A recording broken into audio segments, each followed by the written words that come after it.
Muito boa tarde, seja muito bem-vindo, seja muito bem-vinda. Você está de novo aqui na Rádio MS, a Rádio da Notícia. Estamos aqui em mais um programa da Hora da Cidadania. Você está aqui falando com o Pedrosa. Se você está chegando aqui pela primeira vez aqui na rádio, seja muito bem-vindo aqui.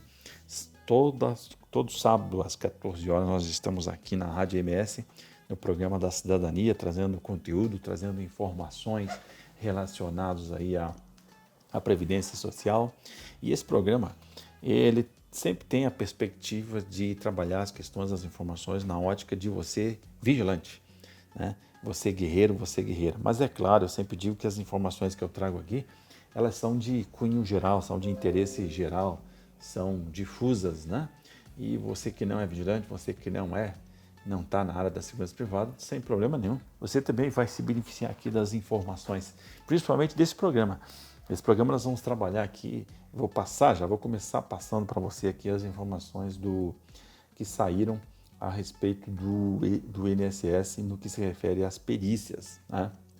Então, se você está aí, essa semana melhorou um pouco, né? Essa semana melhorou um pouco, aí os peritos voltaram, algumas perícias foram realizadas, mas nada de diminuir a fila. Você veja bem que são mais de 360 mil pessoas, trabalhadores, que dependem, precisam fazer a perícia e estão aguardando a perícia por duas coisas. Uma para confirmar o benefício de auxílio-doença e outra para confirmar a doença, para poder receber a diferença, o complemento da antecipação. E pensando nisso, o INSS largou uma nova portaria conjunta aí, foi publicada no dia 29, a respeito disso aqui que eu vou falar agora, tá? Então, se você está agora, é possível, se você vai dar entrada agora no auxílio-doença, vai ser possível você fazer uma opção pelo adiantamento de um valor de um salário mínimo. Você pode fazer agora, quando você vai fazer o requerimento, agora você pode fazer, vai ter uma opção. Ou você aguarda a perícia para receber o valor integral, que aí eu imagino que vai demorar para caramba, ou você já faz opção pelo adiantamento do valor de um salário mínimo. Essa medida aqui realmente não sei se vai resolver muito a questão, porque vai simplesmente, eles vão separar quem optou por receber a antecipação, mas depois para receber o complemento vai ter que também passar pela perícia. Ou se você já decide pela perícia, então tu vai ficar na fila esperando também. Ou seja, é aquele negócio que se eu ficar na chuva me molho, se eu abrir o guarda-chuva, estou me molhando também.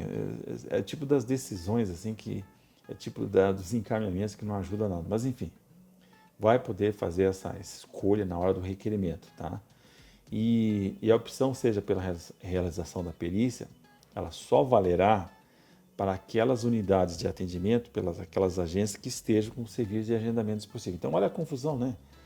Você aí, você que está me ouvindo aí, você tem essa informação? Se a sua agência mais próxima ela está com agendamento disponível? Porque se não está, o que eu oriento? Cara, faz o pedido e opta pelo adiantamento, que aí você sabe que pelo menos vai receber o valor de um salário mínimo. Porque se optar em fazer a perícia, não há nenhuma sinalização de que vai funcionar.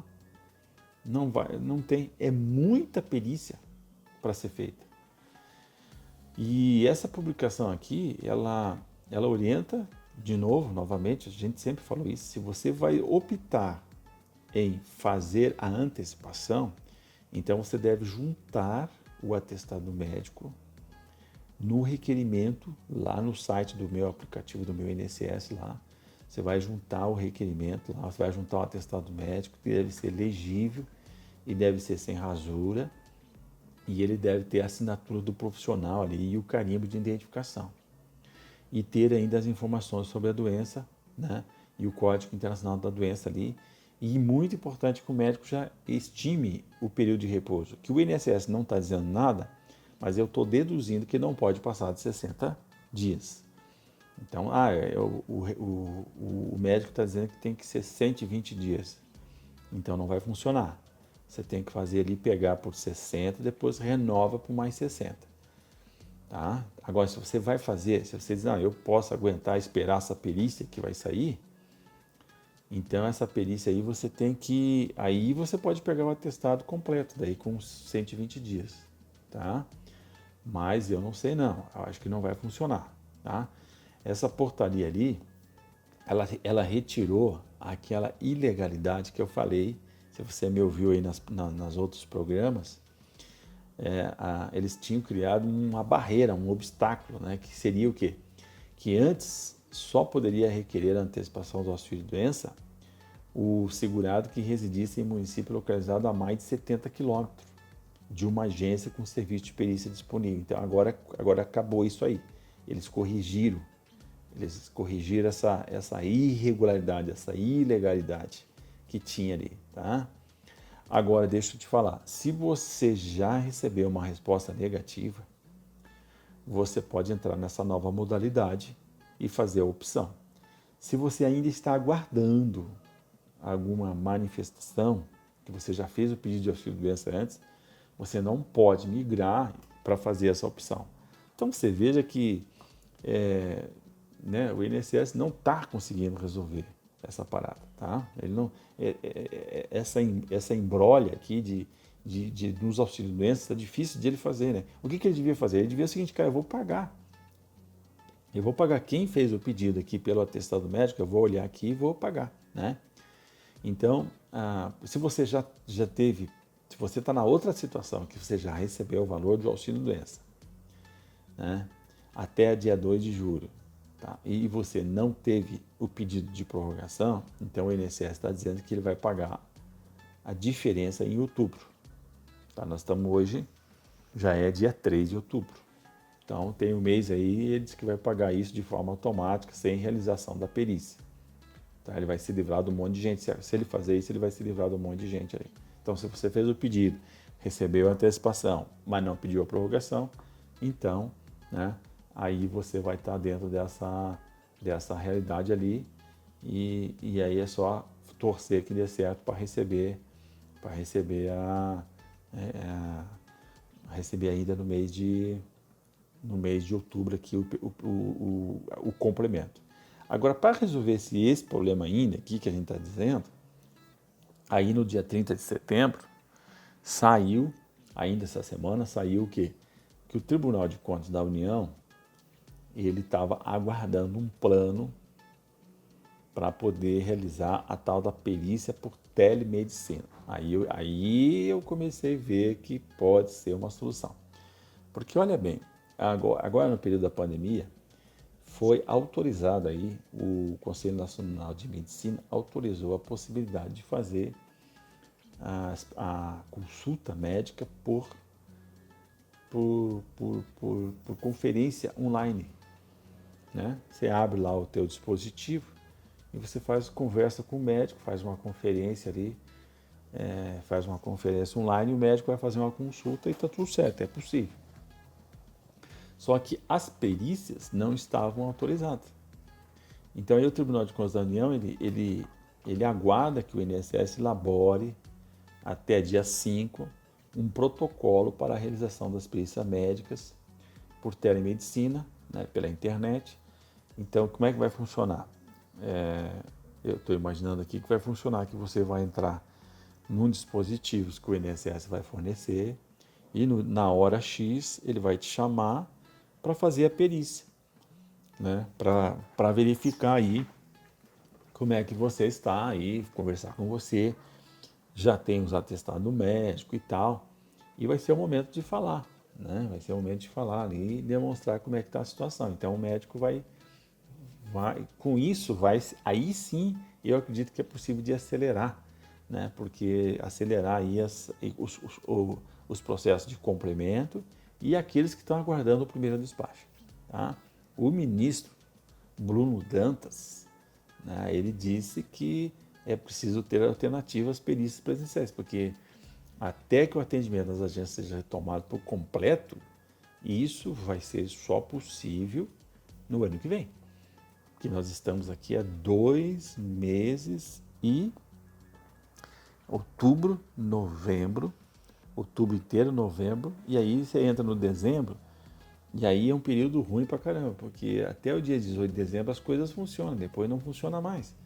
Então nós estamos aí há 2 meses e 18 dias. Então essa Secretaria Especial da Previdência e Trabalho ali estão avaliando essa recomendação para emitir um posicionamento oficial dentro desse prazo estabelecido ali, para poder criar um protocolo, vai ser obrigado a criar um protocolo para que as agências do INSS elas consigam realizar essas perícias, né? E aí é interessante porque os peritos estão se negando a votar em algumas agências porque dizem que não tem condições. Então, ocorrendo essa perícia por teleconferência, aí não tem justificativa. E aí os peritos voltam, todos os peritos voltam, e aí é obrigado, né? É obrigado a funcionar. E a telemedicina, né, que permite o médico fazer essa consulta à distância, e aí vai reduzir as filas no processo. E o Conselho Nacional de Justiça está dizendo que tem cerca de 200 mil processos que estão paralisados pela ausência de perícias. E outras 600 mil requisições administrativas estão na fila. Então, veja bem, é muita coisa, não tem como resolver a curto prazo. Não tem, tá? Não tem, tá? E a Associação Nacional dos Peritos ali chamou de descabida, de ilegal, de moral, antiética e impraticável à população carente a proposta de teleatendimento e afirmou que não há crise no setor. Ou seja, se você tem 200 mil processos que estão paralisados e 200 mil que estão paralisados na justiça, agora 600 mil são requisições que estão administrativas na fila. Você acha que isso não é crise no setor? Não é crise no setor? Por isso que não se resolve. O cara diz que não é crise. Cara, que não é. Como não é crise? Né? A maioria, os atendimentos estão represados. Não anda. Simplesmente não anda por falta, vamos ser bem sinceros, uma falta de competência. É uma incompetência de resolver essa questão que só se acumula, tá?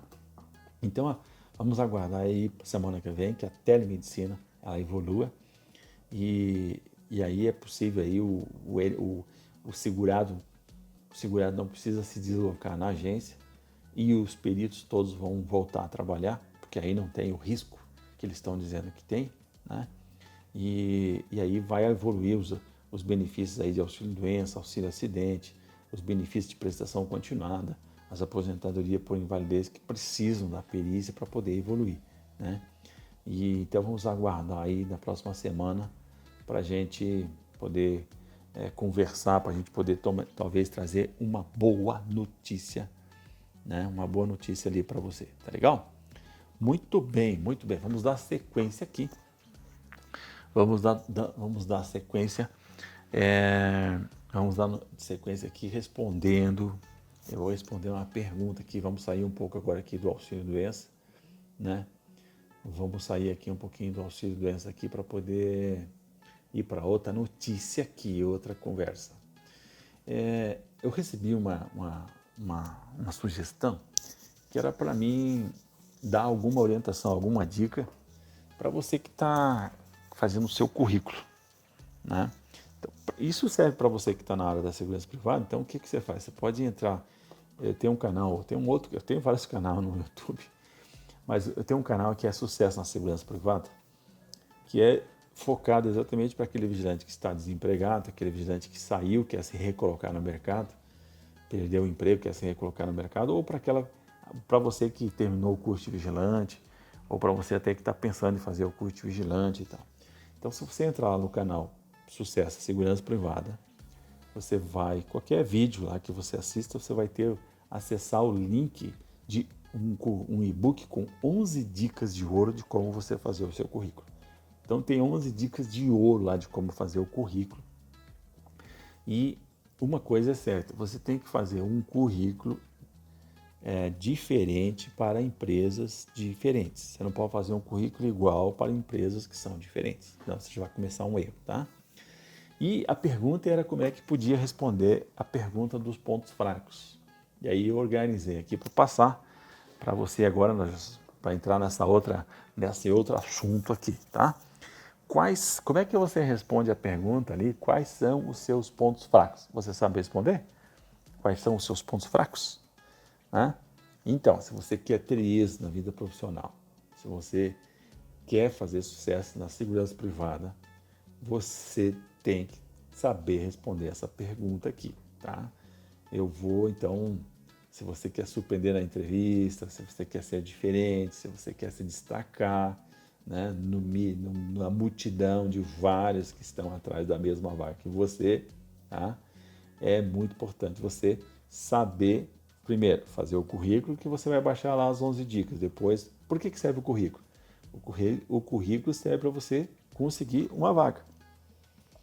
E a hora que você consegue a vaga, aí você tem... o currículo serve para você conseguir uma entrevista de emprego. E a entrevista de emprego serve para você conseguir a vaga, tá? Então, o momento da entrevista, não precisa dizer mais nada, é muito importante. Por quê? Porque você não pode se dar ao luxo de desperdiçar uma oportunidade de ser selecionado no momento atual em que nós estamos vivendo, em que a concorrência para uma vaga está muito acirrada. E acredite, vai ficar ainda muito mais por dois motivos. Uma, porque existe uma curva de desemprego. E quando há uma curva de desemprego, significa que às vezes os candidatos que têm uma qualificação melhor, eles buscam alternativas. Como eles não conseguem entrar lá no mercado no andar de cima, eles descem para concorrer no andar de baixo. Então, além de ter mais gente, há de se ter também pessoas com maior qualificação. E é aí que é importante exatamente você saber se posicionar, saber responder. E é por isso que eu vou te dar a dica aqui, tá legal? Então, presta bem atenção antes de eu fazer qualquer coisa aqui, antecipo. Você não pode decorar as respostas. Você não pode decorar a resposta. Repito, você não deve decorar. Por que você não pode decorar as respostas? Porque aí você vai ficar inseguro. Se decorou uma resposta, você vai ficar pensando, porque a pergunta não é feita assim, então, quais são os seus pontos fracos, né? Então, a pergunta, às vezes, vem no meio de uma conversa, vem no meio de uma outra... É muito dinâmica a entrevista, então você não pode ficar engessado.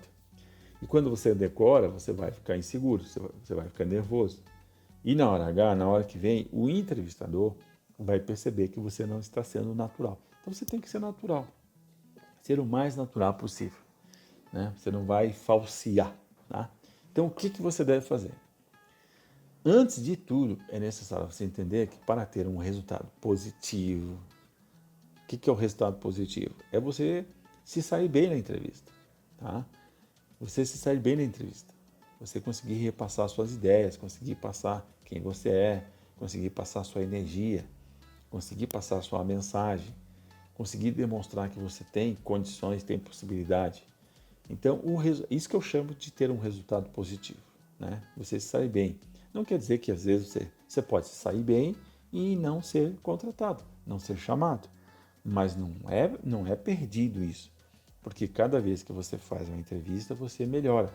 Você melhora a sua eloquência, você fica muito mais seguro, você vai pegando a manha ali, a dinâmica da entrevista, você vai ficando mais seguro, porque você vai repetindo as suas afirmações, as suas respostas, né? Você vai aprendendo com o processo de entrevista.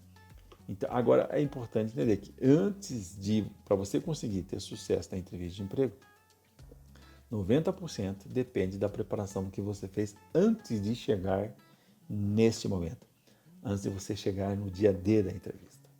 Se você não se preparar, você está fadado ao fracasso. É simples assim. Se não se preparou, vai fracassar. E começa assim, se simplesmente você fez um currículo igual para empresas que são diferentes, você já está condenado ao fracasso, porque você não vai se conectar com aquela empresa pela qual você está fazendo a entrevista, pela qual você está concorrendo a um posto, a uma vaga, tá? Então, é muito importante, por isso que eu digo, é importante você entrar lá no meu canal no YouTube, lá, Sucesso na Segurança Privada, e baixar gratuitamente o e-book com 11 dicas de hoje, que lá eu dou dicas, né? E você lá vai entender do que eu estou falando, tá legal? E, muito bem, então, hoje aqui eu vou trabalhar com você duas perguntas, tá? Que são feitas juntas. Quais são os seus pontos fracos e depois quais são os seus pontos fortes. Essas duas perguntas, elas são muito comuns nas entrevistas de emprego. E se você que está me ouvindo e não é da área da segurança privada, isso vai servir para você também, porque você pode modelar, né? Você pode adaptar ali para você na área que você está, tá? Qual seria a sua resposta? Qual seria a sua resposta aí para essa pergunta? Quais são os seus pontos fracos? Você poderia falar para mim quais são os seus pontos fracos? Então, antes de seguir aqui, pensa, você já pode ir escrevendo aí, né? O que você responderia a essa pergunta, tá? Qual que seria, por onde você ia começar a responder o seu ponto fraco? Qual é o seu maior ponto fraco? A pergunta pode ser assim também. Qual é o seu maior ponto fraco? Eu perguntei quais são os seus pontos fracos. Mas qual é o seu maior ponto fraco? Seu maior ponto fraco, né? Então tem essa parada aqui, tá? E essa pergunta está relacionada, essa pergunta do ponto fraco está relacionada com as suas competências e histórico profissional, tá? Então, é importante você fugir do padrão das respostas mais comum, tá? Mais comum. Essa pergunta está relacionada com as competências e histórico profissional e você não vai fugir para outro ponto. Então, você sempre foque em relação às suas competências e ao seu histórico profissional. Importante fugir do padrão das respostas mais comuns nessa área. Por exemplo, como são perguntas que são esperadas, então se cria já um padrão. Meu ponto fraco é ser perfeccionista. Meu ponto fraco é ser muito exigente comigo mesmo, por exemplo. São perguntas que estão nessa faixa que eu estou dizendo, né? Então, fale de um ponto fraco e descreva como ele o prejudicou. Importante isso. Como ele prejudicou. Pegue um ponto fraco que seja da questão profissional, da sua competência, e descreva como ele prejudicou em algum determinado momento da vida profissional. Tá? Então é importante nesse sentido aqui. A grande tirada é você complementar dizendo o que fez ou o que tem feito para superar esse ponto fraco. E dê exemplo do que você tem realizado com o objetivo de superar esse ponto fraco. Não vai inventar, seja sincero e genuíno na resposta. É por isso que é importante você estar num processo de formação, num processo de desenvolvimento pessoal, porque aí automaticamente você já vai estar fazendo alguma coisa. Então você não pode, eu estou fazendo, sabe? Você já começa a mentir aí o cara sente quando o entrevistador sente quando aquilo não é genuíno, aquilo não é uma resposta efetiva, que tem uma energia, tá? Então você pode, por exemplo, vou dar um exemplo de resposta que você possa dar para essa pergunta, para ilustrar o que eu estou falando. Então você pode dizer, meu ponto fraco é que não terminei, ou um dos meus pontos fracos é que eu não terminei meu segundo grau. E senti que isso restringia a minha empregabilidade. Isso restringia as minhas possibilidades. E eu perdi várias chances de trabalho por essa razão. Perdi trabalhos ótimos por essa razão. Sabendo disso, tomei consciência e no ano passado, mesmo com as dificuldades financeiras, com as dificuldades de tempo, de deslocamento e tal, eu voltei a estudar e este ano estarei concluindo os estudos básicos. Agora, para o ano que vem, 2021, eu estou me organizando para iniciar o curso Tecnólogo de Gestão em Segurança Privada, já me preparando para as oportunidades que são geradas com o Estatuto da Segurança Privada. Ponto. Aqui é um exemplo de uma resposta curta, sincera, objetiva, prática, factível, né?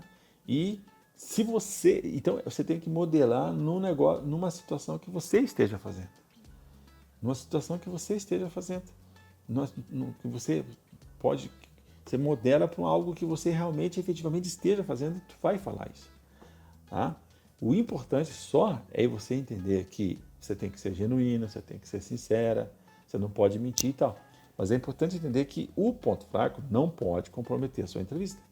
Por exemplo, Se você falar, meu ponto fraco é que sempre chego atrasado nos compromissos. Cara, isso não vai pegar bem. Meu ponto fraco é que eu não gosto de trabalhar em equipe. Aí é tipo assim, é um ponto fraco fatal. É um ponto fraco que não tem como você contornar, porque o cara vai dizer, putz, o cara chega atrasado, então eu vou ter problema com esse cara, porque ele sempre chega atrasado, ele está dizendo que o ponto fraco dele é chegar nisso. Então você tem que, por isso que eu digo que você tem que ficar ligado nas competências no seu histórico profissional. Porque se você for na parte que é a questão das suas atitudes pessoais, aí é aí onde aí vai ser difícil de contornar. Então, não é o caso. Embora, às vezes, o cara faz a pergunta, o entrevistador faz essa pergunta exatamente para ver o que vai vir. Né? Então, você pega e se oriente. Cara, eu vou ficar sempre focado no aspecto das competências profissionais e no meu histórico profissional. Se o seu histórico você tem experiência, vai te ajudar, você firma mais nesse ponto. Se você fez o curso básico agora, você não tem experiência na área de segurança privada, mas você deve ter experiência em um trabalho anterior, e isso for útil, dá para você encaixar, você utiliza isso.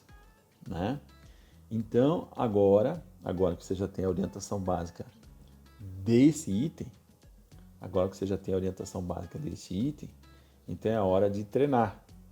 Você vai escrever várias respostas a essa pergunta, quais são os seus pontos fracos. Tá? Então, porque cada vez que você faz uma resposta, você tem que pensar. Você tem que olhar para você e pensar qual é o seu ponto fraco. E você não repete. Fala, puxa, eu tenho esse ponto fraco aqui. Então eu vou colocar ali, e você já coloca o seu ponto fraco, e aí automaticamente você já vai colocar o que você tem que fazer para corrigir esse ponto fraco. Como é que você vai fortalecer esse ponto? Como é que você vai corrigir ele, né? Então o que você tem que fazer? Né? E qual é o prazo que você tem que fazer? Então, por exemplo, eu não terminei meu segundo grau, então eu preciso terminar meu segundo grau. Então, quando é que eu vou começar? Quando é que eu vou terminar? Né? Eu preciso fazer isso, eu preciso agir em cima disso. Tá? Em fazendo esse exercício, você vai se conhecer e vai se preparar, vai se fortalecer. Que quando vir essa pergunta, você vai ter várias alternativas. Você já treinou, você já pensou, você já raciocinou, isso não vai te pegar de surpresa. E isso vai fazer com que você seja muito mais eloquente, mais persuasivo, mais natural, mais seguro, né? E passe assim uma boa impressão. Né? E isso é muito importante, porque você não conseguirá se vender. Quando você está na entrevista de emprego, você está se vendendo. Você está ali se vendendo. Você não vai conseguir se vender se não se conhecer a si mesmo. Você precisa se conhecer a si mesmo, conhecer as suas fraquezas. Né? Então, isso é que você deve fazer. Tá? E aí a gente entra onde? A gente entra na segunda pergunta, qual é o seu ponto forte? Qual é o seu ponto forte? Tá? Então, de novo, agora você já sabe quais são os seus pontos fracos, agora você vai trabalhar os seus pontos fortes. E aí, tá? Essa pergunta, essa dos pontos fortes, também você vai alocar ela, vai relacionar ela com as suas competências e histórico profissional. É o contraponto, né? Ponto fraco de um lado, ponto forte do outro. Os pontos fortes realmente é aquilo que você deve conhecer, né? E essa pergunta, por incrível que pareça, ela é comum, então ela também gera muitas respostas ensaiadas, assim, engessadas. Agora tem um detalhe, totalmente desconectados da realidade da segurança privada.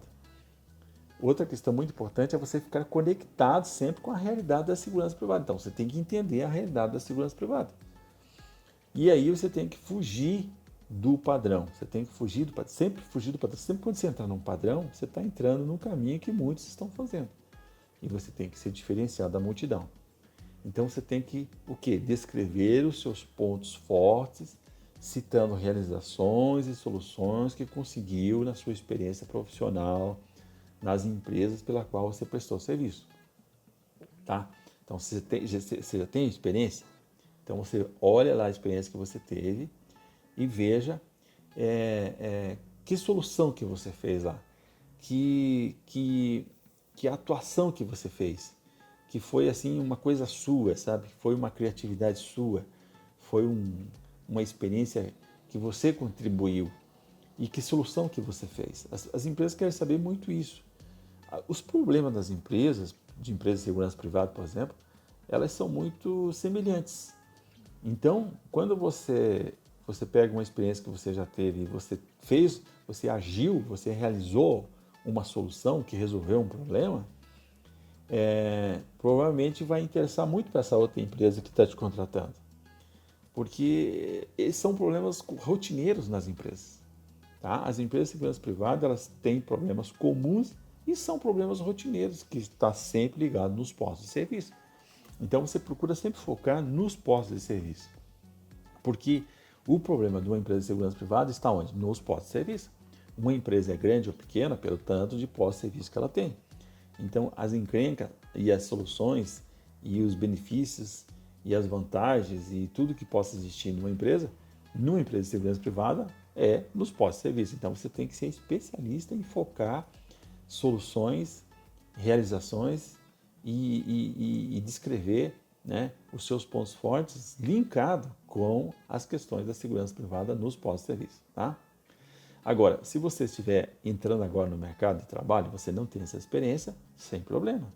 Ah, agora, não, vai ter problema. Não, sem problema. Lembre que essa pergunta, quais são os seus pontos fortes, o que o cara quer? O que a empresa quer? A empresa quer saber quem você é. O que você fez. E o que você fez pode ser em outra experiência. E o que você pode fazer e o quanto você se encaixa nas características do posto de serviço no qual a vaga está disponível. E também ele quer saber o quanto você se alinha na cultura da empresa. Né? Por isso que é importante você fazer um currículo adaptado para cada empresa. Nesse ponto aqui você está ganhando ponto, né?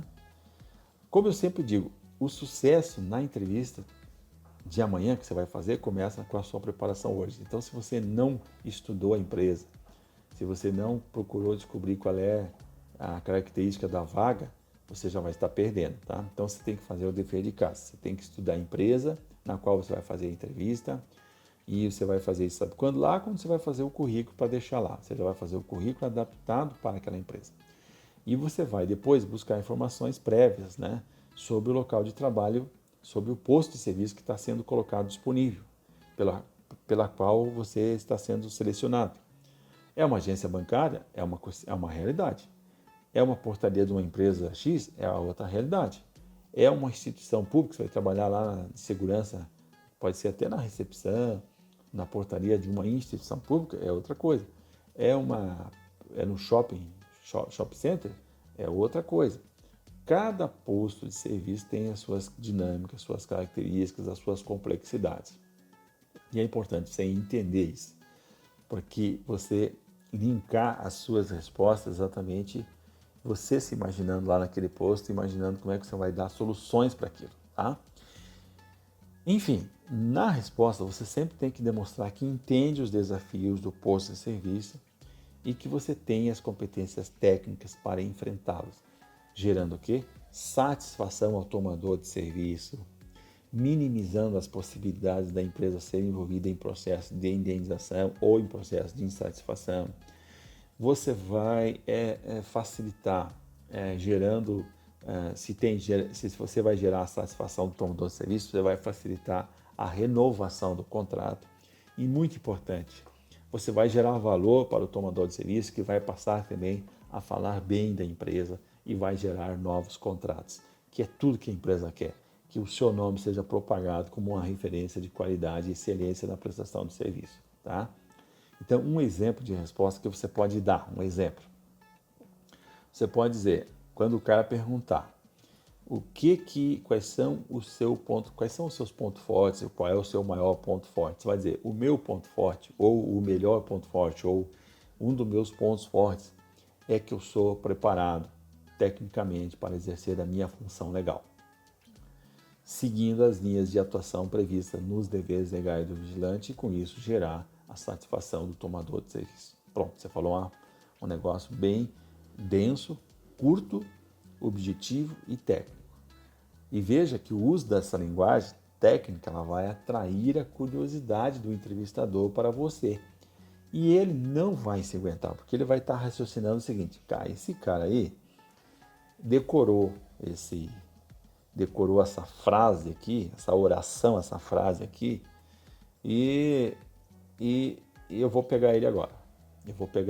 Ele não vai se aguentar, ele vai te perguntar qual é a função legal do vigilante e quais os deveres legais do vigilante e como isso pode se aplicar numa prática num posto de serviço.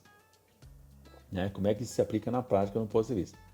Ou seja, aí você vai arrebentar. Porque aí ele ele fez uma pergunta aberta para ver você entrando e matando a pau. Aí você vai arrebentar. Agora, mas para isso, você deve realmente dominar os conceitos técnicos. Se você não sabe qual é a função legal do vigilante, você não sabe quais são os deveres legais do vigilante, você não sabe quais são as fases do crime, ou seja, você não tem o domínio dos conceitos técnicos, o que vai acontecer nessa hora? Nessa hora aí você vai se arrebentar ao contrário, né? Aí você não vai arrebentar, você vai ser arrebentado. Por quê? Porque você vai passar a ideia de que realmente você não conhece, que você é inconsistente, que você é irrelevante, que você é evasivo. E ele vai entender que você decorou aquela frase, mas efetivamente você não tem conteúdo, você não tem substância. Por isso que você tem que saber, por isso que você não pode simplesmente terminar seu curso básico de vigilante e jogar a apostila fora e não ter um processo de formação profissional. Você não continuar, né, tendo 1 hora por dia, 1 hora no mínimo por dia, vamos ser sinceros, 1 hora por dia você consegue. 1 hora por dia você consegue organizar para você continuar seus estudos. E se você já está trabalhando, se você já é vigilante, já teve experiência, está desempregado, e você também não continuou, você não aperfeiçoou, né? Então aí realmente não tem como, aí não tem, né? Aí vamos agir agora que ainda tem tempo, tá? Agora que você já tem as orientações básicas, é hora de treinar, é hora de agir, escrevendo várias respostas a essas duas perguntas: quais são os seus pontos fracos e quais são os seus pontos fortes. E principalmente dando destaque para os seus pontos fortes. É muito mais fácil você emoldurar os pontos fortes do que trabalhar os pontos fracos. O ponto fraco você melhora ele porque você tem que evoluir, é um processo. Mas os seus pontos fortes eles podem ser melhores e moldurados. Né? E em fazendo esse exercício, você vai perceber, você vai conhecer a si mesmo e vai expandir, vai clarificar, né, melhor esses pontos que você tem. E isso é muito importante porque essa percepção que você tem de pontos fortes e pontos fracos vai direcionar o seu processo de formação profissional, o seu processo de desenvolvimento pessoal, que não deve parar com o curso básico, eu repito, que não deve parar nunca. Você tem que ser um eterno estudioso. Você tem que estar em movimento, você tem que estar empenhado em fazer o seu melhor, em fazer o seu melhor hoje, tá? O sucesso do amanhã começa com você fazendo, né? A melhor preparação para o amanhã é fazer o seu melhor hoje, tá? A melhor preparação para a entrevista é fazer o seu melhor hoje. O que você está fazendo para ser melhor? Se você não faz nada, você vai estar igual a tantos outros. E aí não adianta. Então, o seu desenvolvimento deve ser baseado nos pontos fortes. E isso efetivamente vai fazer com que você se destaque na multidão de concorrentes pela mesma vaga. Lembre, o sucesso na segurança privada, o sucesso na segurança privada e, cara, o sucesso na vida se faz com estudo diário, focado e disciplinado.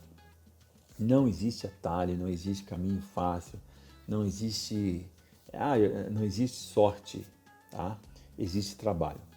Se você quer melhorar a vida, e eu acredito que você quer melhorar a sua vida, a vida das pessoas que estão à sua volta, a vida das pessoas que dependem de você, você precisa agir. Você precisa sair da linha do conforto e desenvolver os seus talentos naturais, que são os seus pontos fortes. Os pontos fortes são aqueles talentos naturais que você tem, agregando maiores competências, né? Estudando como é que eu vou adquirir maiores competências? Eu estudando, eu tendo conhecimento. E como é que eu vou ter habilidade? Habilidade é quando eu pratico, quando eu exercito, aí eu tenho habilidade. Né? O mágico, como ele tem a habilidade de fazer a mágica, quanto mais ele treina, ele não nasceu com aquilo.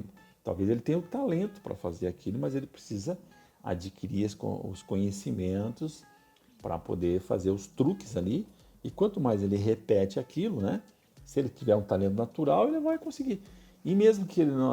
Você que está me ouvindo, você pode ser mágico, desde que você tenha vontade, você tenha determinação e você repita, você treine.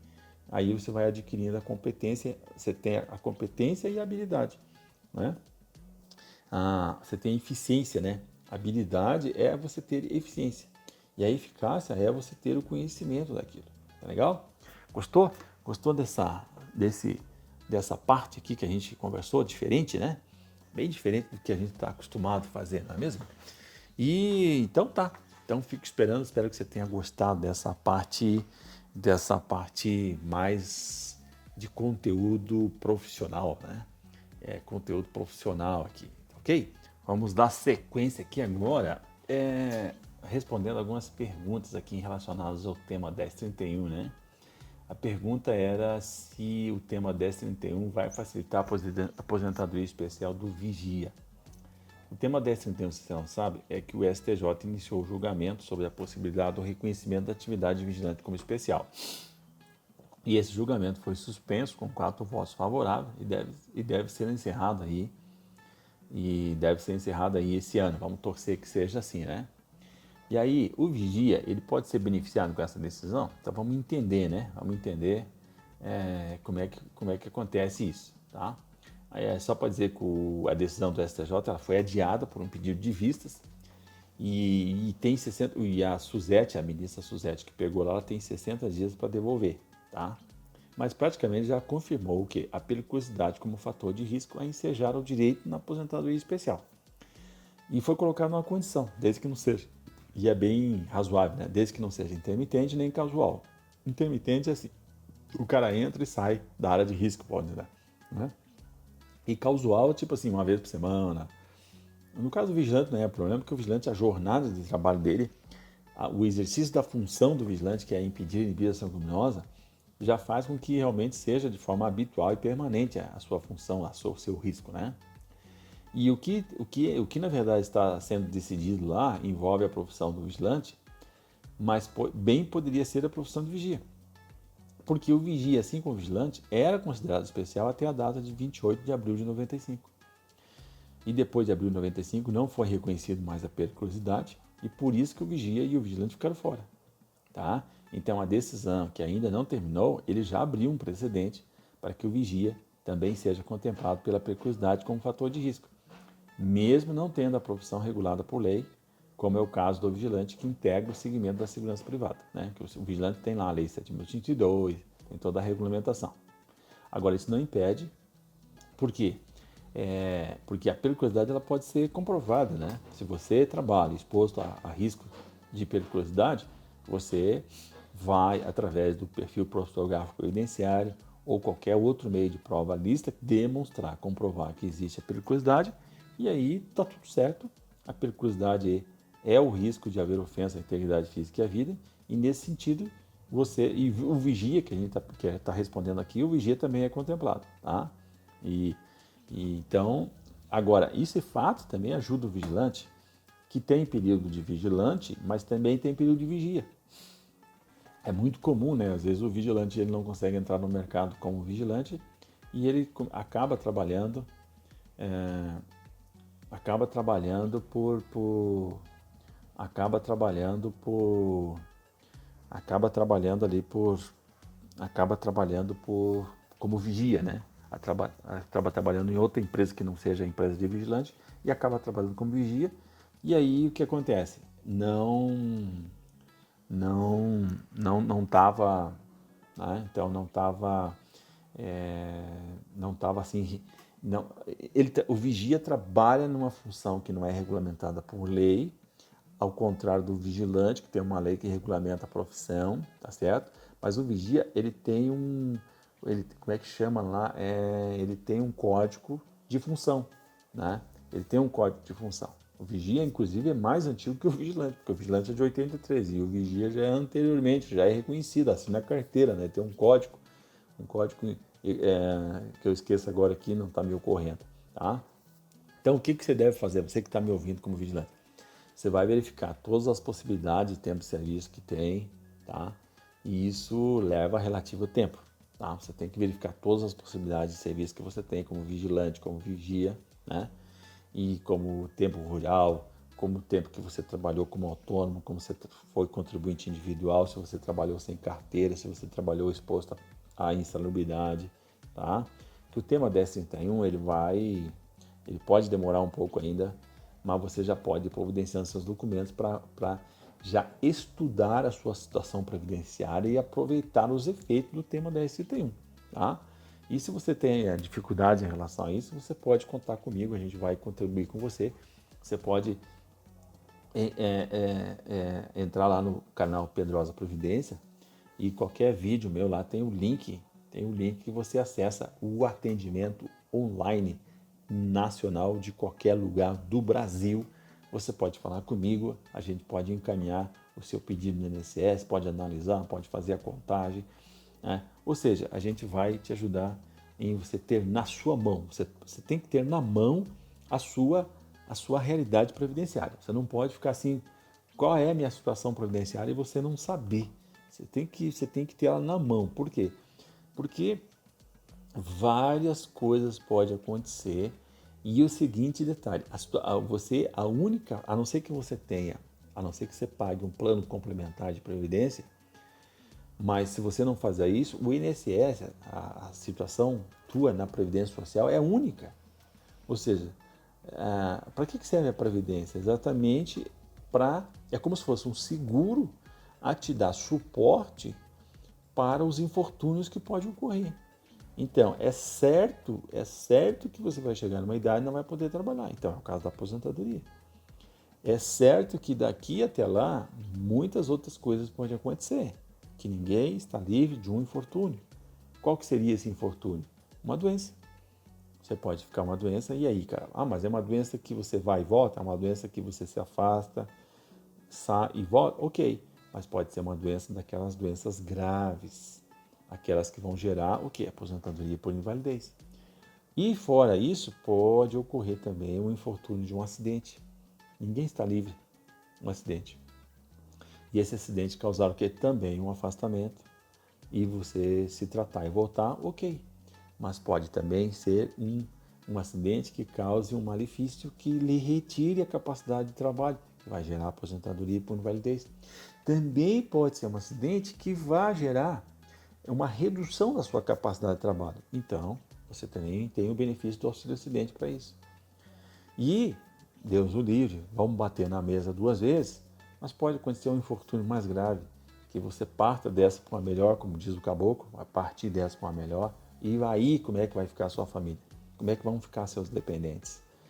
Então você é obrigado a ter na mão a sua realidade previdenciária, saber o que vai acontecer se determinado fato ocorrer, qual é a consequência de determinado fato na sua vida previdenciária. E não tem como você virar as costas, não tem como você fazer igual um avestruz que diante da realidade coloca a cabeça no buraco. Né? A avestruz coloca a cabeça no buraco lá e esconde a cabeça, e o resto do corpo fica tudo para fora. Ou seja, é uma solução muito equivocada que muitos têm o comportamento de avestruz. Né? Então não tenha o comportamento de avestruz, encare a sua realidade. Por que você tem que fazer isso? Porque com base na sua realidade você pode alterar, você pode modificar. Como é que eu posso ganhar mais, por exemplo, na aposentadoria? Como é que eu posso gerar? E se ocorrer uma aposentadoria por validez? O que eu tenho que fazer? Quais são os recursos? Como é que eu vou fazer? Ou quando que vai acontecer? Como é que eu posso antecipar? Então tem várias situações que a gente pode conversar para fazer, tá legal? Agora, muita gente pergunta também quanto tempo vai levar para terminar o julgamento do tema 1031, tá? Deixa eu te responder que o prazo previsto no regimento interno da STJ é de 60 dias, né? A Suzete pediu vista, então ela tem que devolver com 60 dias corrido, então já está correndo. Que ele pode ser renovado por mais 30 dias, desde que haja uma justificativa. Eu não acredito que vai passar aí dos 60 dias, porque não há razão, não há um motivo para isso, não é um caso assim, muito complexo, tal, que ela precise ficar estudando e tal, tá? Mas, infelizmente, enquanto isso, os processos que estão sendo feitos ali vão ficar sobrestados e permanecem aguardando a publicação aí final do julgamento do tema 1031, tá? Então, você tem que conter a ansiedade, já ir providenciando o que for necessário para aproveitar os efeitos do reconhecimento dessa pegada ali, tá legal? Outra pergunta também que foi enviada do vigilante José Cosmo da Silva, que ele enviou a seguinte questão: eu tenho 26 anos de vigilante e não consigo me aposentar por falta dos PPP de 6 empresas que faliram. E não foi encontrado nem na massa falida. O que devo fazer? José, então o PPP é o principal documento para comprovar o período especial das empresas em que trabalhou. E eu não tô, você não informou aqui se é pela questão da insalubridade ou pela questão da periculosidade. Mas vamos considerar aqui que seja pela questão da insalubridade. Então, para você conseguir o PPP da empresa falida, você tem que seguir essa dica. Alguns sindicatos podem emitir o PPP da empresa que fechou, tá? E também os sindicatos têm informação sobre a empresa. Então, se o seu sindicato não resolver, então você tem que fazer uma pesquisa no fórum da sede da empresa, usando o CNPJ, pesquise se existe o processo de falência. Nele você vai encontrar o nome, endereço e telefone do administrador judicial, que é responsável pela massa falida. Ele falou ali que não tinha resolvido nem com a massa falida, tá? Mas eu vou dar uma orientação geral aqui, tá? Então, quem é responsável pela massa falida, o administrador, ele tem o poder de assinar os PPP e fornecer os documentos. E se você não conseguir, nesse ponto aqui, você pode pegar uma certidão, uma declaração de que a pessoa não, mesmo que ela seja o administrador, ela não tem conhecimento aonde estão os documentos, ela, né? Então você vai zerar essa possibilidade. A pessoa vai dar uma declaração que não tem acesso ao documento, não conhece, não sabe e não pode fornecer. Agora, se você não conseguir encontrar massa falida, que é o caso do nosso amigo aqui, você vai ter que solicitar uma certidão na junta comercial, verificando a possibilidade de encontrar os sócios da empresa que devem indicar onde conseguir os documentos. E essa certidão na junta também é para dizer que a empresa não existe mais, que a empresa está fechada, que a empresa está sem atividades. Se você não encontrou sócios, então, mas você já tem essa certidão de que a empresa não está trabalhando, né? Então isso a gente vai usar lá na frente. Mas você vai poder também pesquisar os trabalhadores dessa empresa que se aposentaram ou fizeram algum processo trabalhista contra essa empresa. Por quê? Porque não sendo possível comprovar o tempo trabalhado sob condições especiais,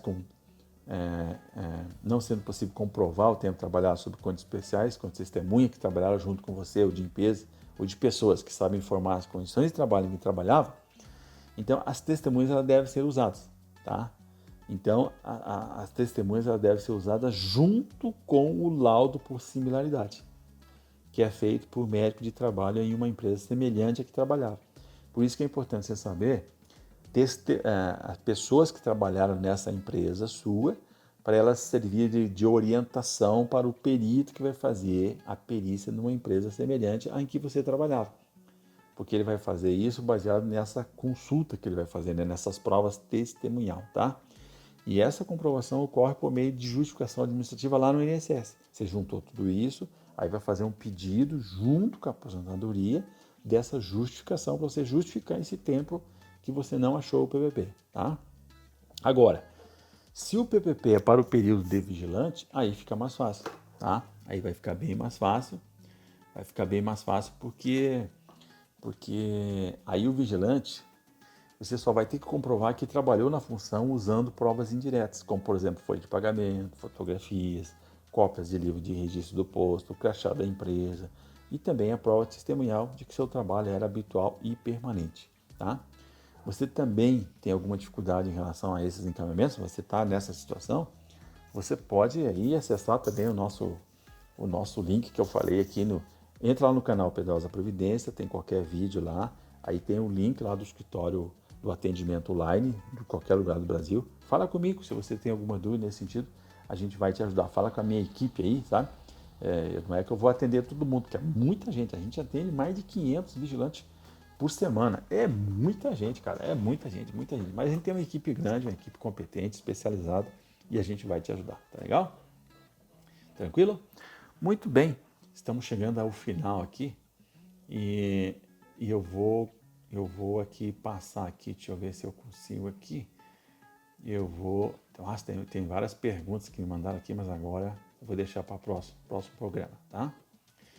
Eu vou colocar agora aqui trabalhar. Eu vou trabalhar aqui contigo a história do André, cara. Eu vou terminar esse programa aqui com o André. André é o tipo do vigilante que você gostaria. Você que está me ouvindo aqui. O André é o tipo de vigilante que você gostaria de conhecer. Ele está sempre de bom humor e sempre tem algo positivo para dizer. Sabe aquele vigilante que sempre tem algo? É bom conversar com esse cara. Quando alguém lhe pergunta assim, como está? A resposta é cada vez melhor. Você pergunta, André, como é que você está? Tudo bem? Ele diz, Pedrosa, cada dia melhor, cada vez melhor. No serviço, os colegas o admiram muito. No posto de serviço, na empresa que ele trabalha, ele é muito admirado. Por quê? Porque ele é um motivador nato.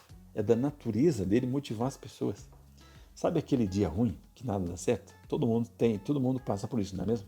Todo mundo tem aquela semana, às vezes não é o dia, às vezes é a semana que dá, cara, tudo errado. O André sempre acha um ponto positivo. Ele sempre profere uma palavra assertiva que eleva a moral de todo mundo. Ele está sempre animando a galera. Um dia perguntei a ele, André, não se pode ser uma pessoa positiva 24 horas por dia. Como é que você consegue isso, cara? Como é que você consegue ter essa energia? E ele respondeu, Pedrosa, ao acordar, eu digo a mim mesmo, André, você tem duas escolhas hoje. A de ficar de bom humor, com pensamento positivo, ou a de ficar de mau humor, amargo, reclamando de tudo. Eu sempre escolho a primeira opção, de maneira que quando acontece algo ruim, quando cometo algum erro, eu tenho disposição e energia de aprender e tirar algum ensinamento com o acontecimento. Todo dia eu sei que eu vou aprender alguma coisa nova. Em vez de reclamar, eu fico muito grato pela oportunidade de perceber o lado positivo das coisas que acontecem, das coisas supostamente negativas que me ocorrem. Mas isso não é nada fácil, eu disse para ele. Cara, isso não é nada fácil. Ele falou, sim, Pedrosa, é fácil, você se acostuma. É uma questão de atitude. A vida é feita de escolhas. Se você examinar cada situação, sempre haverá um aprendizado e uma escolha. Você escolhe a percepção e como reagir aos acontecimentos que a vida vai lhe oferecendo. A sua atitude diária define se é um vencedor no final do dia ou um perdedor que só reclama e dá desculpa, cheio de mimimi. Um dia, sabe o que aconteceu um dia? Um dia, no posto do posto de trabalho, no posto de serviço, o André enfrentou uma tentativa de assalto. Ele trocou tiro com os bandidos e foi alvejado seriamente.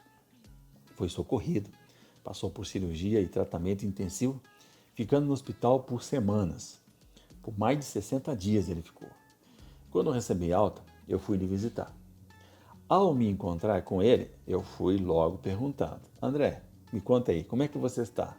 E ele disse, Pedrosa, cada vez melhor, cada vez melhor. Ele me contou-me, claro que a gente conversou a respeito do assalto, né? Contou-me o que havia acontecido no dia do assalto, me descreveu, me fez uma narrativa. E no final ele disse, cara, eu estava lá caído no chão, alvejado e ensanguentado. Cara, uma dor danada. Eu estava atordoado, estava tonto, sentindo muitas dores. E de repente me vem aquele padrão na minha cabeça, que é o quê? Eu lembrei que eu tinha duas escolhas, viver ou morrer. Eu escolhi viver. Eu disse, como assim? Você não teve medo e tal? E ele respondeu, olha, os paramédicos do SAMU foram ótimos. Eles me diziam que tudo ia dar certo e que eu ficaria bom. Mas quando cheguei na sala de emergência e vi a expressão dos médicos, gelei e fiquei apavorado. Gelei e fiquei apavorado. Eu percebi que se olhar com aquela expressão do tipo assim, cara, esse aí já era. Esse aí já era. Aí eu fiquei pensando comigo que eu tinha que viver, cara, eu não podia morrer, eu tinha que viver. Havia uma enfermeira que fazia muitas perguntas e quis saber logo se eu era alérgico a alguma substância. Sabe quando eles fazem aquelas perguntas assim, por causa dos remédios? E eu respondi meio atrapalhado e com muita dificuldade. Sim, eu sou alérgico. E quando eu falei, todos na sala de cirurgia, em meio à forte tensão do momento, pararam para ouvir. Chamou a atenção. Eu respirei fundo, com as minhas energias que eu tinha, que já estavam no final, e falei, eu sou alérgico a balas. eu sou alérgico a balas. E todos riram e me operaram com a certeza que eu queria viver, disse o André. Olha, aqui entre nós, o André sobreviveu graças à competência e persistência dos médicos, com certeza. Mas também eu tenho certeza que a sua atitude vencedora ajudou bastante e vai ajudar bastante ele a superar esse momento.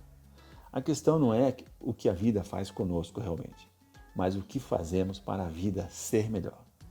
Toda vez que estiver diante de um momento de decisão, escolha ter uma atitude vencedora, por mais difícil que seja, escolha ter uma atitude vencedora. Ok? Então, assim eu termino o nosso programa de hoje, deixando essa mensagem no final aqui e esperando que você aproveite muito bem o final de semana com a sua família. Esteja sempre junto com aqueles que amam e crie momentos de felicidade e apreço e carinho. Legal? Se carregue as suas baterias para enfrentar a próxima semana no mês de outubro. Já estamos no mês de outubro e é bom lembrar que esse mês de outubro agora é o movimento da cor rosa, né? É para lembrar da importância da prevenção e do diagnóstico precoce do câncer de mama e do colo de útero. Fale com isso, fale na sua família a respeito disso, que é um momento muito importante para aumentar a conscientização da importância da prevenção. Atitudes preventivas sempre são melhores, não é mesmo? Então, um abraço para você, um beijo no seu coração. Eu te espero no próximo sábado, às 14 horas, aqui na Rádio RBS, a Rádio da Notícia, a Rádio da Família, no programa Hora da Cidadania. Fui, um beijo no seu coração. Tchau, fique com Deus.